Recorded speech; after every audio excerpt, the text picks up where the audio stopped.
if I have one night to relax a week, I feel so behind on everything. God, you think you're the only one with issues? Look around, Matt, seriously. Get some help. I'm fine. You're not fine. Great. Thanks for the support.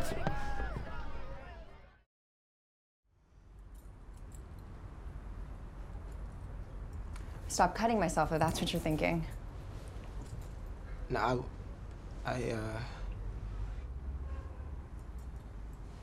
why'd you do it? I don't know. I mean, it's a pretty shitty habit. It's like a constant battle to stay happy, and these are my little war wounds. It's just good to feel something sometimes.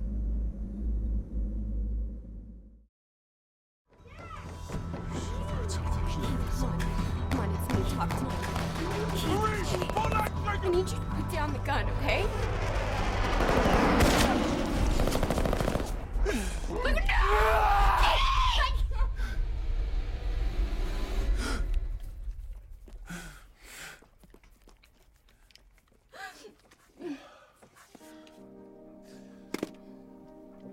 Oh, you help me. You and your mom are gonna take me to the hospital right now. Stay there for a while until I get better. Well, when are you gonna come home? I don't know yet. But I promise you I'm gonna figure it out. I'll be home as soon as I can.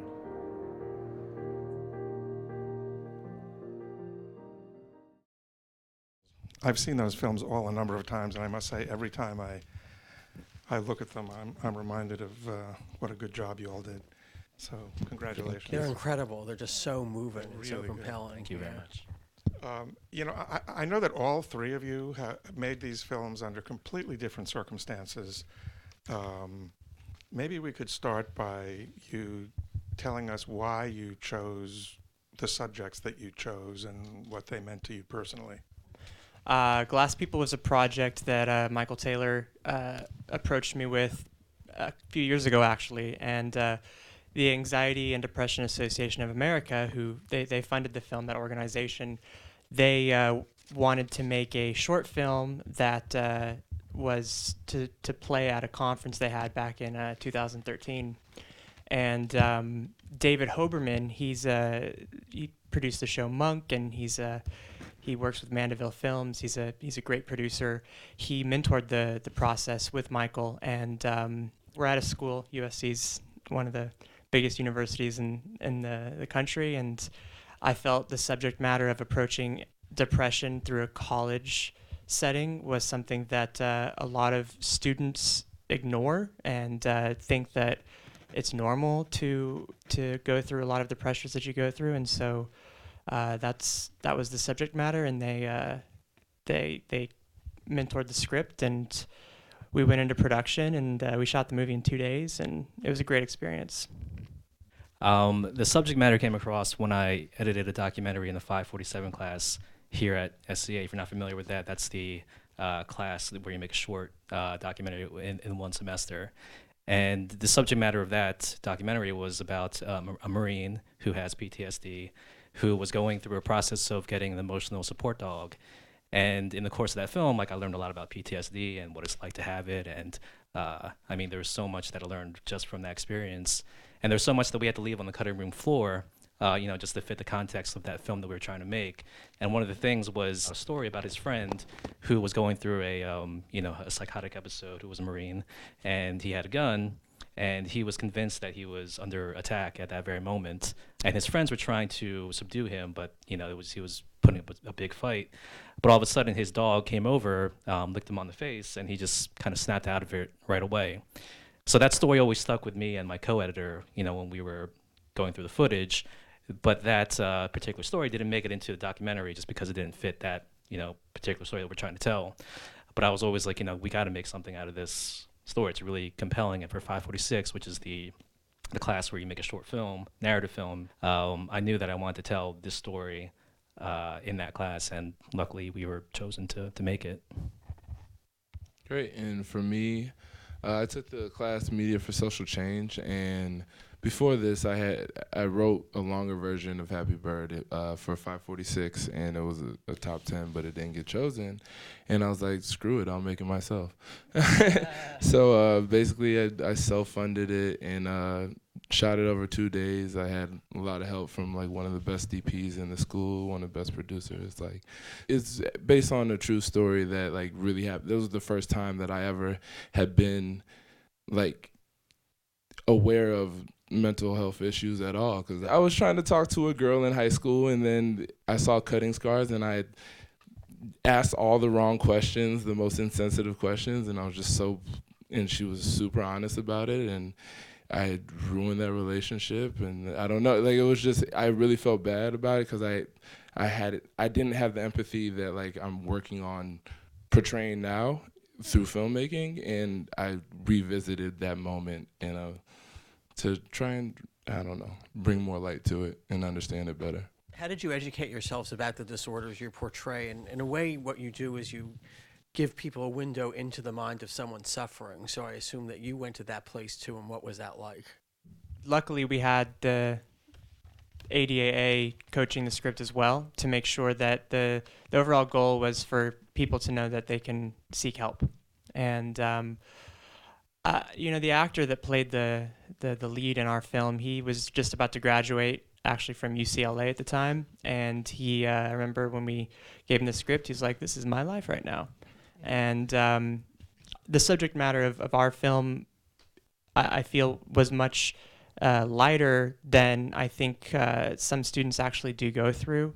And but everybody experiences stress, and everybody copes with it differently. And I think the biggest thing was just talking about how people ignore the signs of depression and anxiety, thinking that it's just a normal thing going through college. And we wanted to make sure and speak true to that, but not confuse it with anything like bipolar disorder or any disorder that's much more severe than the subject matter of our film and what we want to portray.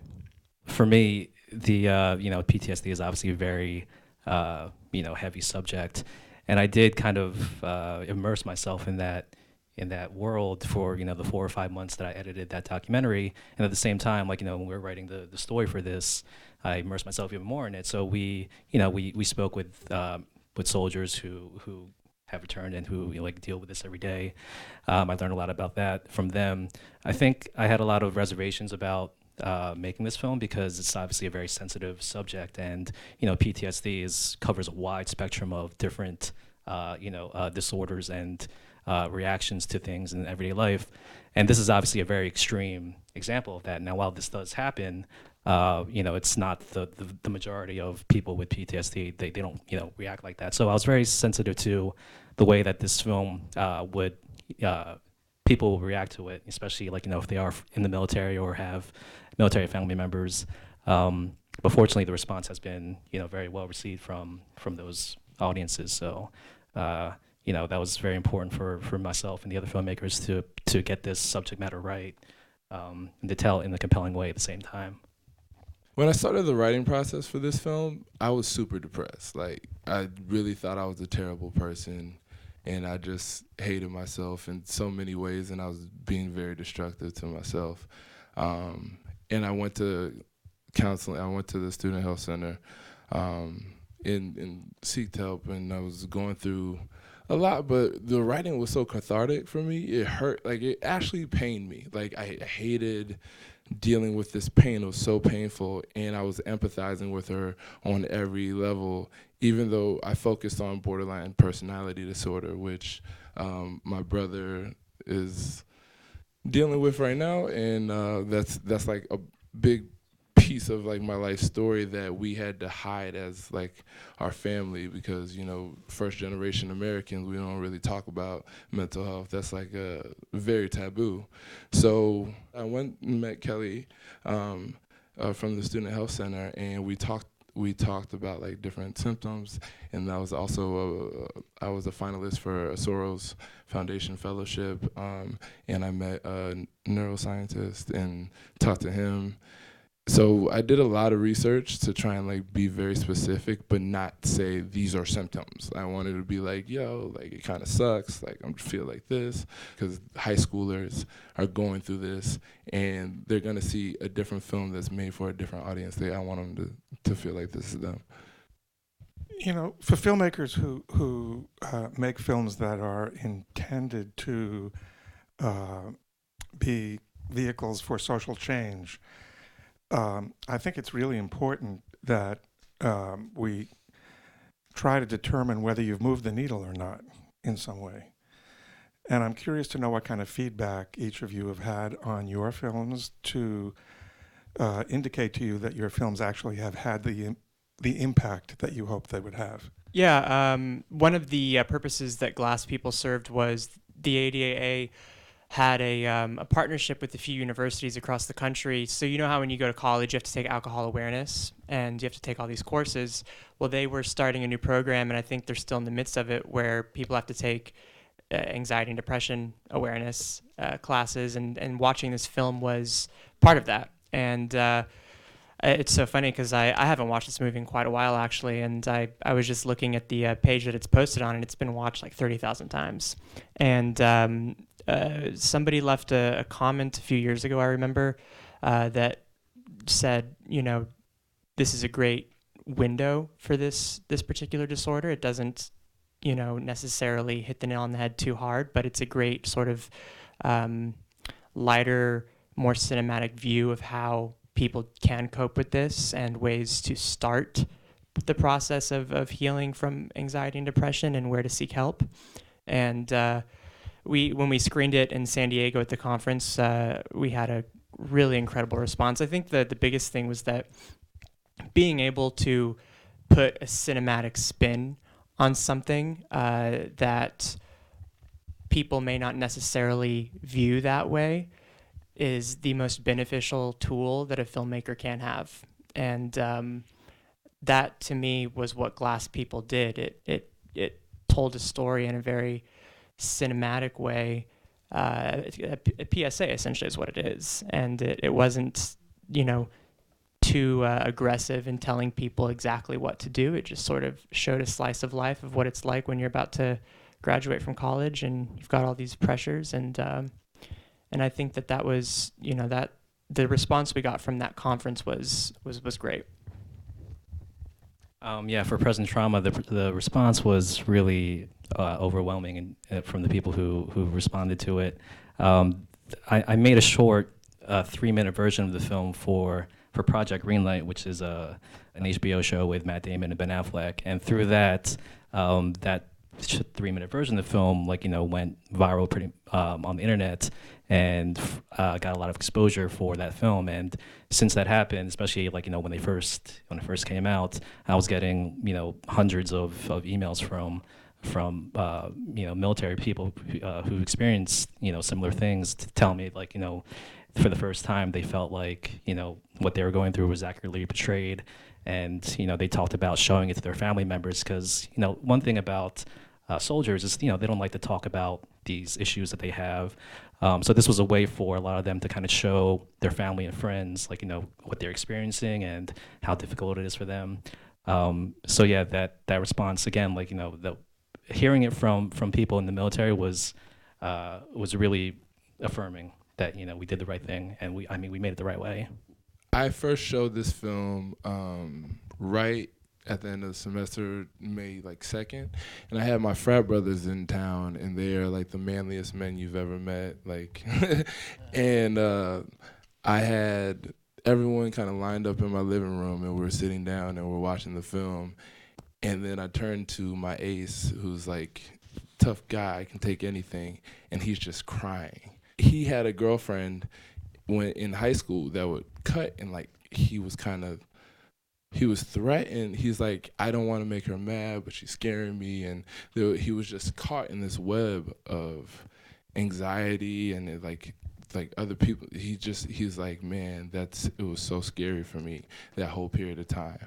And I had never heard this story from him after knowing him for like 4 years. never heard the story, and then all of a sudden came out, and like, you know, it's peeling back layers. So I thought it was beautiful. What was the most challenging thing in portraying the disorder you portrayed? For Glass People, it was definitely how to show a disorder that is possibly not necessarily as visual, and that was a fine line. The basic idea of the story was a guy in college sees people at their worst. So we walk around and we think everybody sees this teeny little zit on my head as a huge zit, and we had more characters with that, but we ended up cutting quite a few of the scenes because it just hit it too hard, and it brought upon a different sort of disorder, and we really didn't want to go that far. The whole point was to say, if you're stressed, if you have anxiety, or you're getting depressed, talk to somebody. Don't just ignore it. And being able to walk that fine line of being able to do that visually was definitely, I'd say, the most challenging part. For present trauma, in the writing phase, just getting the characters right and the hallucination aspect right was a challenge, because we had advisors who do have PTSD, and while most of them who read the script said that that's a fairly accurate portrayal of an extreme case of PTSD, there was one in particular, Marine, who kind of took personal offense to the material and the subject matter, mainly because he said that for him, he's seen too many negative portrayals of soldiers who come back home, and he doesn't want that stereotype of them being dangerous when they come back home to be perpetuated, which we totally understood. Again, it was one of the things that the filmmakers were very sensitive about when we were making that film. So yeah, that was kind of the most difficult part in the writing. In the production, the dog was the most difficult part, because we couldn't afford a trained dog, like a movie trained dog, and we couldn't afford a dog trainer, with experience doing this before. So it was literally like 9-10 takes per every shot you see of the dog, and the editors had to kind of piece together one fluid performance, through like many takes. The dog would just kind of stare at the camera for the whole time.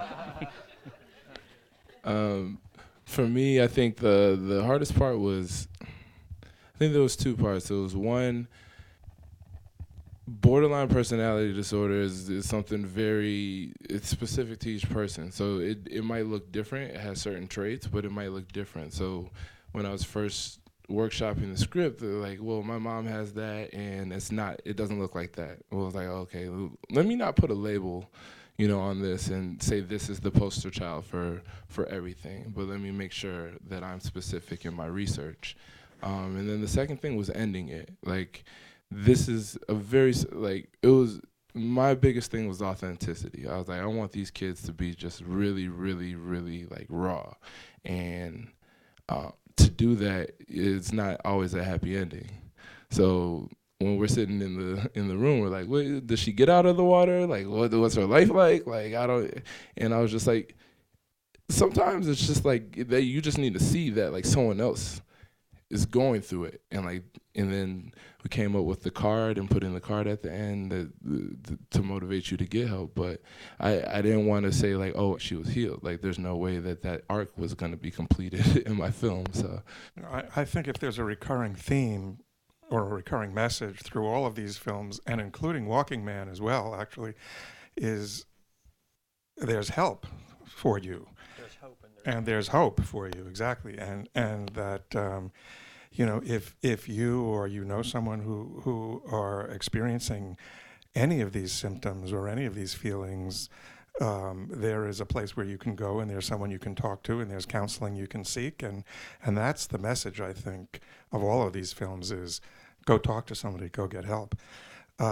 Anyway, we should probably turn this over to the audience and see if you have some questions for these guys. You mentioned that you were talking about hiding mental health because it's cultural, and you don't really have that ability to speak about it with your family or with your friends because you wanted to keep it within your family. I'm experiencing some of that, but have you been able to focus that in any of your shorts or in any of your future endeavors? As far as my filmmaking, I usually make films about myself or like life experiences for people, because I don't see myself on TV too much. I see like some stereotype of me. So I'm very passionate about that. But as far as like when my mom didn't want me to make this film. She was just like, why you making film about this one? It's like so sad. Like she was so like upset, and I made it, and I put it on Facebook, I think, and then my mom started looking into it as like, oh, like this happens. I'm so glad you did it. People are, this is great. Like, and she like turned the page, and then also like I have a brother that's dealing with borderline personality disorder, so like instead of trying to reason like what we did wrong to just piss him off today, like she started looking up more stuff on her own. So that was a huge step that she was able to get on her own, because me telling it to her, it wasn't going to happen. How would you recommend, if someone's doing a socially driven film, how they could team up with organizations to fund it? The ADAA went to David Hoberman and said, will you pay for these? And David Hoberman said, okay, I have this much money. And the partnership started before I was even brought to direct the film. But since working on this film, I've definitely been able to do a lot of work with USC MISC, and the way there's multiple ways to try to get money for funding, and a lot of organizations are bleeding every penny they can. And I think the biggest thing is you have to be able to show that you, as a filmmaker, as a storyteller, have the ability to give them something that they can use to help spread what their organization is trying to spread, and sort of reinforce what that organization stands for. And I mean, Michael may be able to speak to this even more so. If you're talking about shorts and or student films, and your film is about a specific social issue, crowdsourcing works really well. Kickstarter has proven to be extremely successful, and you can raise $20,000 or $30,000 on Kickstarter, which is really enough to make any one of these films.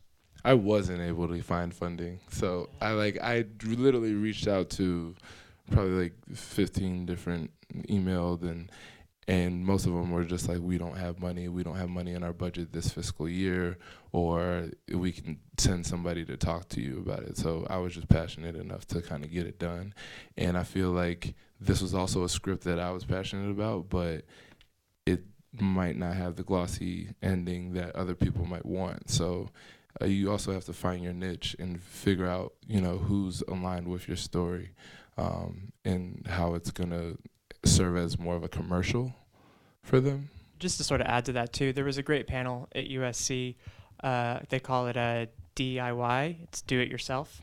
And I mean, the resources to make movies now is, I mean, you can pull your phone out and create, quite a similar product to what you probably saw on the screen nowadays, visually and technically.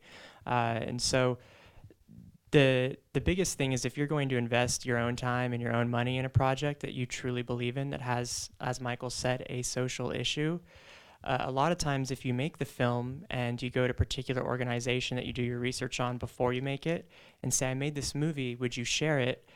The organization may come back to you. I mean, that's how you sort of get seen and known. We did some PSAs for CBS a few years ago that we had the story and then we attached the organization to them afterwards because CBS funded them. But it's really just about making sure that your idea and the story that you're telling is a sticky idea and a sticky story. I had a question for you. I think you mentioned that the ADAA tried to implement the movie or the film that you made as sort of like a certification. How far have they come along in that process? Because I think that's something we talked about in our one of our research classes with our professor, just the fact that doesn't exist. I know that the curriculum that this film is involved in is more of a watch this film and write something on it, based on my last correspondence with the ADAA. So I think that I know that they had wanted to make this movie with the intent of doing that, and you go through PSAs have such a bad rap. They have such a bad rap for hitting the nail on the head, being preachy, being syrupy, and you just if you want something to really speak to people, and you want people to sort of sit through a little magical moment, you've got to make sure that you don't go down that cheesy path when you make a PSA. And I think that for curriculum, that's really beneficial because people actually listen to you. So we got to wrap up, but we have some words from Elyn Rosenstein. I want to really thank all of you for having exposed us to these viewpoints that are so important, because it starts the dialogue of really talking about what people experience. And what strikes me most is oftentimes people say, and I think the films really portrayed this, I don't know what's going on. I have no idea what's happening to me. I'm confused. I know something's off, but I don't know the next step. So we're really trying to do a campaign to help others when they're in that situation. So in all these films, there was a wife, a girlfriend, a friend, and oftentimes people don't know what to do. So we're also trying to train people regarding, like, what do you do when you have someone in pain who's struggling, who's confused? Because as one of the characters said, it's terrifying going for help, but it's also extremely brave. And so we're really hoping, it's free, it's confidential. We also want to say to faculty and staff and friends and loved ones, please call us. We have consultations for you on a daily basis that you can call and say, I'm worried about X. How do I go about helping this person so they can reach all their goals? So I really want to applaud the filmmakers, Elyn for sponsoring this. Really, Michael, it's a wonderful thing to see a combination of creativity along with kind of social justice. And let's keep on having this dialogue. Thank you.